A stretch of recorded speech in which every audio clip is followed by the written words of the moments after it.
हमारे मिशन बुनियाद का ये तीसरा सप्ताह शुरू हो गया है और चल रहा है। तो इस सप्ताह जैसे कि आप सभी को पता है हमारी गुना की अवधारणा जो है मल्टीप्लिकेशन का टॉपिक, तो वो हमारा चल ही रहा है। तो हमारे मिशन बुनियाद के अकॉर्डिंग जो हमें बच्चों को कराना है वो हमें जो स्टिक्स मिली हैं, स्ट्रॉ या फिर आप पेपर स्टिक्स बनवा सकते हैं बच्चे से। और अगर आपको ये वीडियो चाहिए कि पेपर स्टिक्स कैसे बनाएं, बच्चे कैसे बनाएं, तो वो वीडियो भी आपको अवेलेबल करा दूँगी। तो हमें बच्चों को स्टिक्स से सिखाना है गुना अकॉर्डिंग टू मिशन बुनियाद प्रिस्क्राइब्ड सिलेबस। वैसे तो हम सभी को पता है, हम ब्लैक बोर्ड पे जो सिखा रहे हैं बच्चों को डिजिट वगैरह, वो तो हम कई सालों से सिखाते ही आ रहे हैं। तो इस मिशन बुनियाद में हम इस कुछ इंटरेस्टिंग करने की कोशिश कर रहे हैं, कुछ अलग करने की कोशिश कर रहे हैं। तो उसी संदर्भ में जो गुना है, गुना का जो हमारे मिशन बुनियाद की जो बुक है उसके अकॉर्डिंग जो है स्टिक्स को यूज़ करके जो बताया गया है, आज मैं उसी पे ही चर्चा करने के लिए आप सभी के समक्ष आई हूँ। तो हम पहले इसके कंसेप्ट से शुरू करते हैं कि हमारा जो गुना का जो कंसेप्ट है वो क्या कहता है। हमारा गुना का कंसेप्ट कहता है कि जैसे कि अगर हमें 3 गुना 2 करना है तो हमें बच्चे को समझाना पड़ेगा कि 3 गुना 2 का मतलब होता क्या है। इसका मतलब होता है कि 2 को हमें 3 बार लिखना, 2 को 3 बार लिखना, यानी कि 2+2+2, तब जाके हमारा 6 बनता है। तो जब बच्चा इस तरह से करेगा, आपने एक दिया, बच्चे ने फटाफट कर लिया, अगर आप इसी चीज़ को आप बढ़ा दीजिए, यानी कि आप फिर उसके बाद 8 गुना 2 कर दीजिए, तो 2 गुना 2 गुना 2 गुना वो 8 बार करेगा। फिर उसका आंसर वो 16 निकालेगा। दो दो को जोड़ जोड़ कर स्टिक से जोड़ने की कोशिश करेगा, या फिंगर्स पे जोड़ेगा, या बच्चों जैसे हमारे छोटे बच्चे करते लाइंस खींच के वैसे जोड़ेगा। तो जब बच्चा एकदम परेशान हो जाएगा, जब आप उसको 23 गुना 2 दोगे, यानी कि 23 × 2, यानी कि 2 को आपको 23 बार लिखना है और फिर जोड़ना है, बच्चा बड़ा परेशान हो जाएगा। बच्चा आपसे खुद पूछेगा कि क्या मैम इसको करने का कोई इजी तरीका नहीं है। तब आप बताएंगे कि हाँ, जो हम 23 × 2 करते हैं डायरेक्ट, वो उसका मकसद यही होता है, इस चीज़ को शॉर्ट करने का, आपके टाइम को सेव करने का, ताकि आपको कम समय में आपको एक्यूरेट आंसर मिल सके। इसीलिए हम इसको जो है मैथमेटिकल तरीके से करते हैं, इस तरह से नहीं करते हैं। हाँ, हम इस कंसेप्ट के ज़रिए ये ज़रूर कह सकते हैं कि जो गुना है, गुना की जो विधि है, एक तरह से बार बार जोड़ने की विधि को ही हम गुना कहते हैं। ठीक है, इसी को हम क्या कहते हैं, गुना के बार बार जोड़ने की क्रिया जो चलती है उसी को हम एक तरह से गुना कहा जाता है, बार बार जोड़ने की क्रिया। तो उसके बाद आप उसको और इंटरेस्टिंग कैसे करेंगे, आप स्टिक से सिखाइए। मैं आपको बताती हूँ। पहले हम सिंगल डिजिट का मल्टीप्लिकेशन सिंगल डिजिट से करते हैं with the help of straw या पेपर स्टिक्स, या फिर आप ब्लैक बोर्ड पर लाइन्स ड्रॉ करके भी कर सकते हैं। तो चलिए मैं आपको वो कंसेप्ट बताती हूँ कि वो आपको कैसे बच्चों को इंट्रोड्यूस करना है।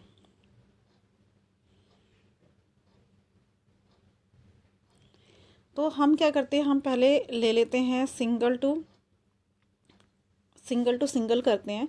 जैसे कि 5 × 2। तो हम पहले क्या करेंगे, 5 लाइंस इस तरह से ड्रॉ करेंगे, या स्टिक्स ऐसे रखेंगे आप, या ये भी कह सकते हैं कि हम स्ट्रॉ स्टिक्स रख रहे हैं 5।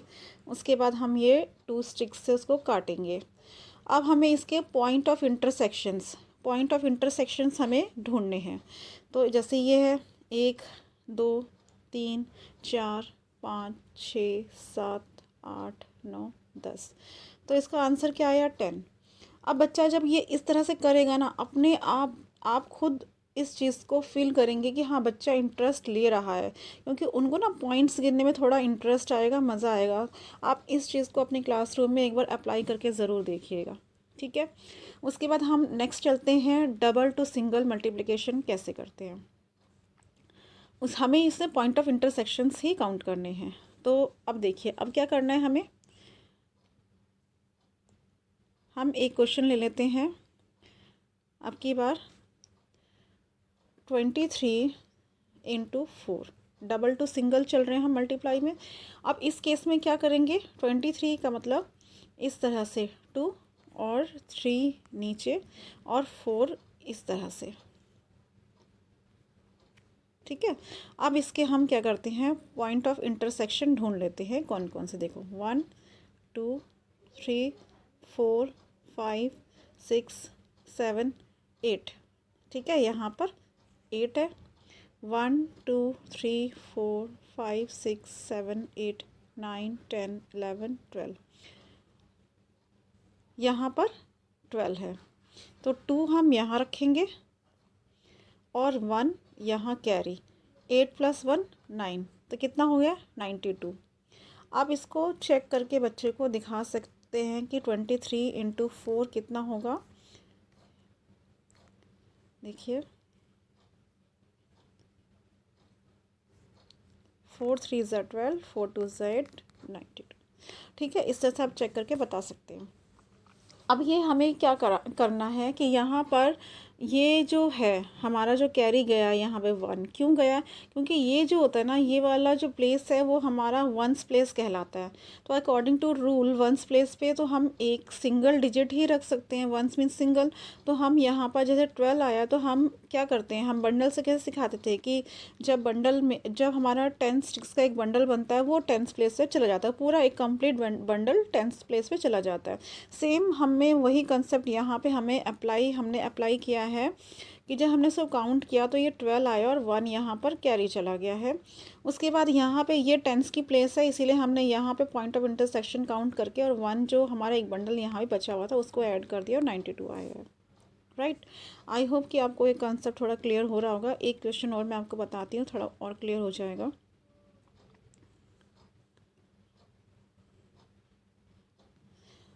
अब हम कोई और क्वेश्चन ले लेते हैं। 73 × 4 ले लेते हैं। अब की बार हमें क्या करना है, हमें अब की बार 7 लेना है। 1 2 3 4 5 6 7 और नीचे 3 1 2 3 3 और यहाँ पे 4 1 2 3 4। अब हमें फिर से पॉइंट ऑफ इंटरसेक्शन काउंट करने हैं। तो हम पहले नीचे से स्टार्ट करेंगे, वंस प्लेस से हमें स्टार्ट करना है काउंट करना। देखो 1 2 3 4 5 6 7 8 9 10 11 12। तो 2 यहाँ और 1 यहाँ कैरी। अब यहाँ पे पॉइंट ऑफ इंटरसेक्शन काउंट करते हैं। 1 2 3 4 5 6 7 8 9 10 11 12 13 14 15 16 17 18 19 20 21 22 23 24 25 26 27 28 + 1 29 292, ठीक है। अब इसको आप बच्चे को चेक भी करवा सकते हैं कि 73 × 4। अब यहाँ पर आप अपना जो रेगुलर मेथड है वो एक्सप्लेन करेंगे कि बच्चों बस इसका जो मोटिव था इस तरह से कराने का कि बच्चे में इंटरेस्ट डेवलप हो रहा है। अब जब बच्चा काउंट करके देखेगा ना अपने पॉइंट ऑफ इंटरसेक्शंस को, उसके बाद आप जो मैथमेटिकल जो हम आज तक जो मेथड यूज़ करते आए हैं उसके बाद वो जो हमारा ट्रेडिशनल मेथड है उसको हम अप्लाई करेंगे तो बच्चा खुद इंटरेस्ट लेगा, क्यों चेक करेगा, वो क्रॉस चेक करेगा। उससे क्या हो रहा है कि वो इस मेथड से भी कर रहा है और फिर बच्चा इस मेथड से भी कर रहा है, और एक ही मल्टीप्लाई वो जब वो 2 बार करेगा तो उसकी और ज़्यादा प्रैक्टिस हो रही है। आप खुद ऑब्जर्व करेंगे अपनी क्लास में कि बच्चा अपना जो आंसर आया है इस बंडल एक्टिविटी के थ्रू वो क्रॉस चेक वो खुद करने में इंटरेस्ट ले रहा है, वेरीफाई खुद कर रहा है। अब देखिए 4 3 = 12, 7 4 = 28 + 1 292, राइट, ठीक है। आप जब आप इस चीज़ को करेंगे ना, आप खुद इस चीज़ को ऑब्जर्व करेंगे कि हाँ students are taking interest in multiplication through bundle activity. आप खुद ही मुझे आके कमेंट बॉक्स में कहेंगे कि हाँ मैम ये हो रहा है, सचमुच में बच्चे इंटरेस्ट ले रहे हैं, क्योंकि मैं खुद अपनी क्लास में ये चीज़ अप्लाई कर चुकी हूँ। अब हम चलते हैं अपनी डबल टू डबल कैसे करेंगे। यहाँ पर हम ले लेते हैं 23 को हम कर लेते हैं 32 के साथ में मल्टीप्लाई, ठीक है। क्या करेंगे, देखो 2 ऊपर 3 नीचे,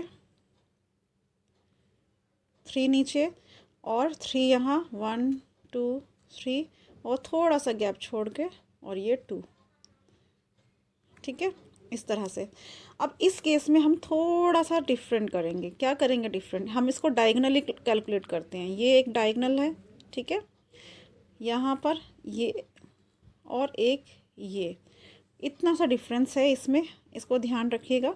तो अब हम क्या करेंगे, ये वंस की प्लेस हो जाती है, ये टेंस की प्लेस है, और ये हमारी 100 की प्लेस बन जाती है। अब इसके काउंट करते हैं, देखो 1 2 3 4 5 6, हमारी वंस प्लेस पे 6 आएगी। इस पे काउंट करें, 1 2 3 4 5 6 7 8 9 10 11 12 13 हो गए। तो यहाँ 3 and 1 कैरी यहाँ पर जाएगा 100 प्लेस पर। इससे काउंट करते हैं, 1 2 3 4 5 6 और +1 7, 736, ठीक है। अब यहाँ पे क्या करेगा बच्चा, अब खुद पेन उठाएगा और अपने आंसर को खुद वेरीफाई करेगा, और फिर आपको बताएगा कि आपने जो करा है वो सही, उसका आंसर आया या नहीं आया, ठीक है। एक बार हम भी चेक कर लेते हैं इसको कि हमारा आंसर 736 सही है या नहीं है। 23 मल्टीप्लाई बाय 32,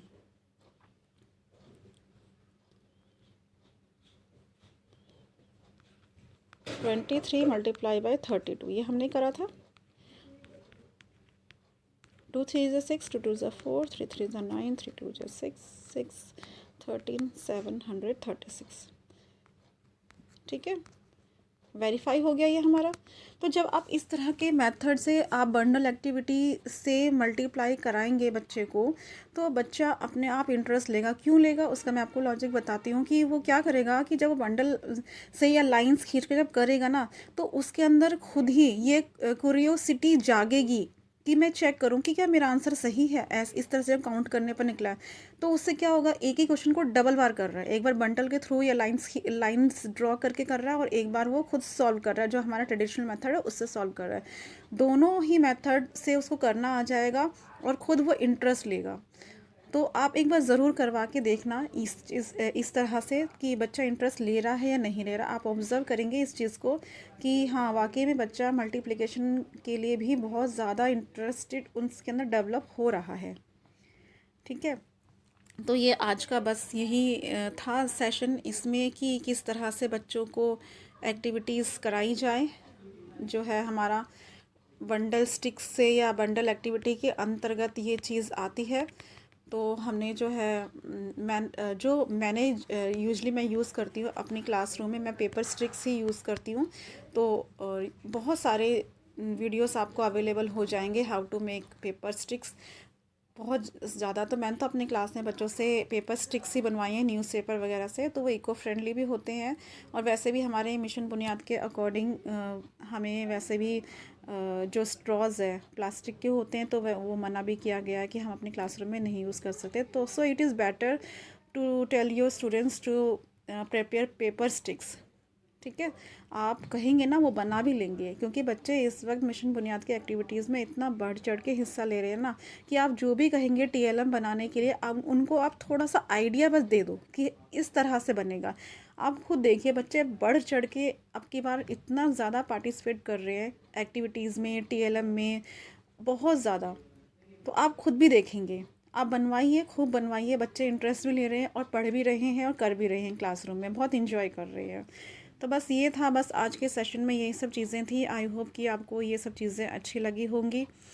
तो फिर से मिलते हैं अपने नेक्स्ट वीडियो में किसी और चीज़ के साथ, न्यू चीज़ के साथ।